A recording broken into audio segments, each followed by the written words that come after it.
Selamat pagi. Pada November 2008 silam, Presiden Amerika George W. Bush mengundang seluruh pemimpin G20 untuk membahas terkait dengan perubahan ekonomi dan krisis ekonomi, salah satunya di Amerika Serikat. Sejak saat itu, pertemuan G20 terus berlangsung. Sampai dengan tahun ini, Indonesia memegang presidensi G20 dan membahasnya, salah satunya dengan negara Amerika Serikat. Lalu bagaimana Indonesia dan Amerika Serikat membahas pemulihan ekonomi, terutama di tengah pandemi? Kita akan membahasnya dengan Duta Besar Amerika Serikat untuk Indonesia, His Excellency Ambassador Sang Kim. Very good morning, Ambassador. Good morning. Good to be with you. Dubes Kim. Yes. Hashtag Dubes Kim. Thank you very much for having us here for this interview, Indonesia G20 Presidency. Thank you. Okay, and Ambassador, this is our great opportunity. Indonesia is hosting the G20 summit. We are facing different challenges, right? Amidst the pandemic COVID-19. We are highlighting Recover Together, Recover Stronger with two formats, from finance track and Sherpa tracks. How do you see this format, Ambassador? Well, thank you very much for the question. So we support Indonesia's presidency of the G20. This is a pivotal moment in global economic recovery. And frankly, I can't think of a more compelling theme than Recover Together and Recover Stronger. I believe that the US and Indonesia both have an important role to play in contributing to the global economic recovery. The first step is that we need to stay focused on building a stronger global health infrastructure, including, of course, robust financing for how we will deal with pandemics in the future, because I don't think pandemics have disappeared completely. And in that regard, Secretary of State Blinken commended how Indonesia was using its G20 leadership to move us forward in building a stronger global health infrastructure. So that's great, and we applaud Indonesia's efforts. More broadly, in terms of economic recovery, I think how countries actually harness and promote innovation, especially in sectors like energy transitions and digital, will make a huge difference in terms of how we recover as an international community.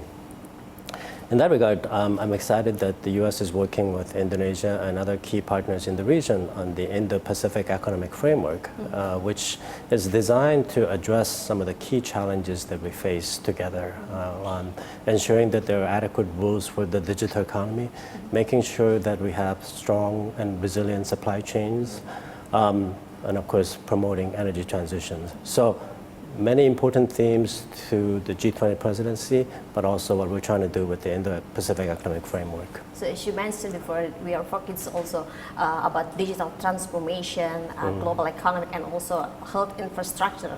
If we are summarized about that one, we are focusing about our bilateral relations. We have been building. And now we will celebrate more than 70 years, right? That was long bilateral relation between two countries. If we consider to combine the population between two countries, we will have like 500 population, right? So how do you see the hidden potential that should be developed between both countries, Ambassador? Yes, so I think the main reason why I'm so excited and grateful to be serving as the U.S. ambassador to Indonesia is the enormous potential for our two countries to deepen and broaden our partnership. It's already very good, very strong.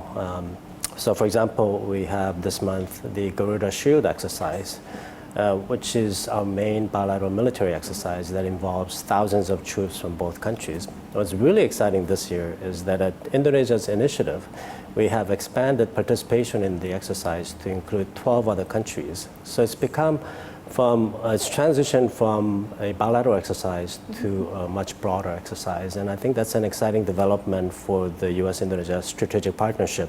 And it indicates the enormous and deep commitment of both countries and both militaries to strengthen our ties. And of course, on the economic front, the news is also very positive. Last year, our bilateral trade in goods increased by 30% to $36 billion. But I believe that there is enormous potential for us to do more, and I look forward to working with the Indonesian government and the private sector to make sure that we are expanding trade as much as we can be. If we are back to the G20 summit, we are focusing on how do we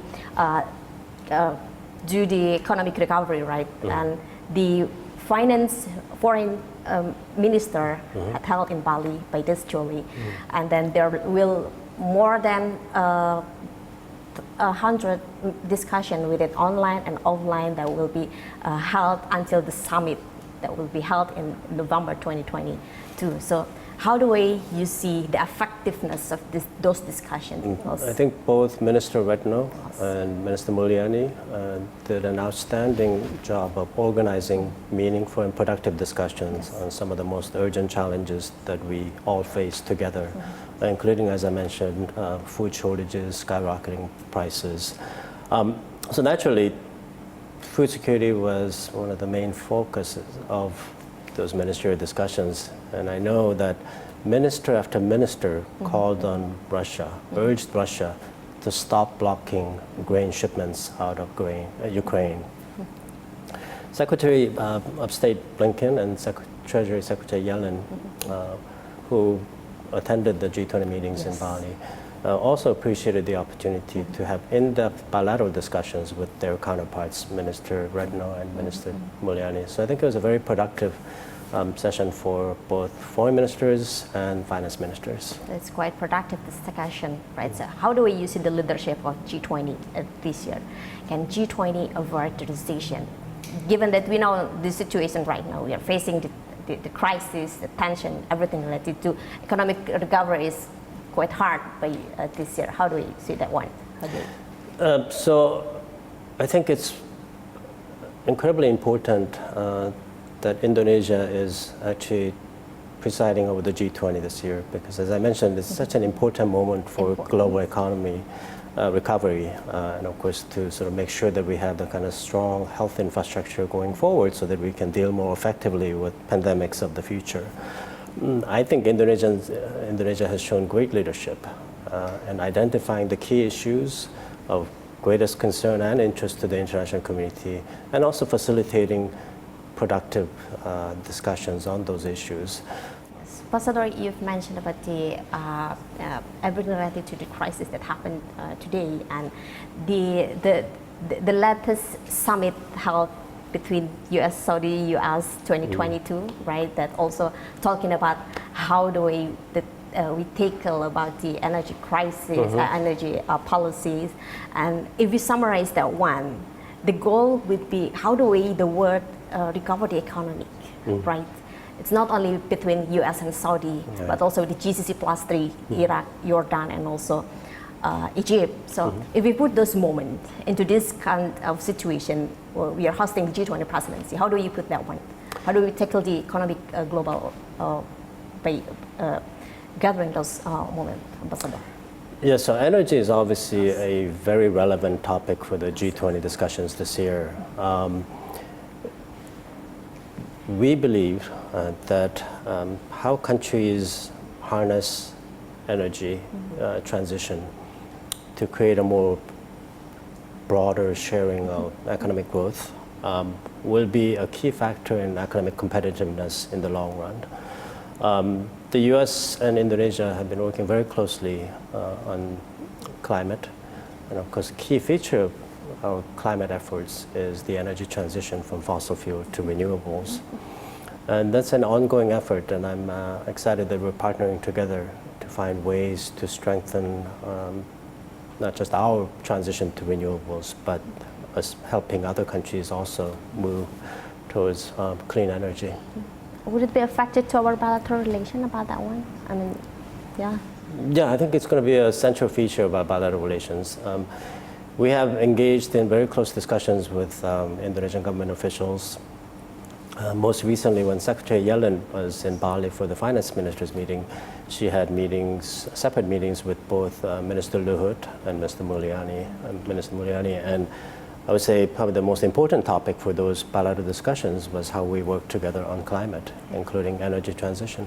Absolutely, with our two great ministers, right? The finance minister and foreign minister of Republic of Indonesia. Ambassador, the G20 summit will be held in Bali this November 2022. The confirmation of the attendance of President Biden, we are really waiting about the confirmation about his attendance. Which kind of confirmation that you will share to us about his attendance, and what kind of bilateral relation that you will develop and highlight about bilateral relation between two countries. So I don't have any update or confirmation regarding President Biden's travel in November, but I can assure your viewers that the U.S. continues to support Indonesia's G20 leadership, and the fact that we had very senior ministers like Secretary of State Blinken and Treasury Secretary Yellen visit Bali for the G20 ministers, I think demonstrate our commitment to working with Indonesia to address these global challenges and to support Indonesia's leadership of the G20. 4 months until the G20 summit November 2022. Thank you very much, Ambassador Sang Kim, for the interview and for the explanation to us to road to G20 in Indonesia. Thank you very much for having us here and Thank for you the very time. Thank you. Thank you. Terima kasih.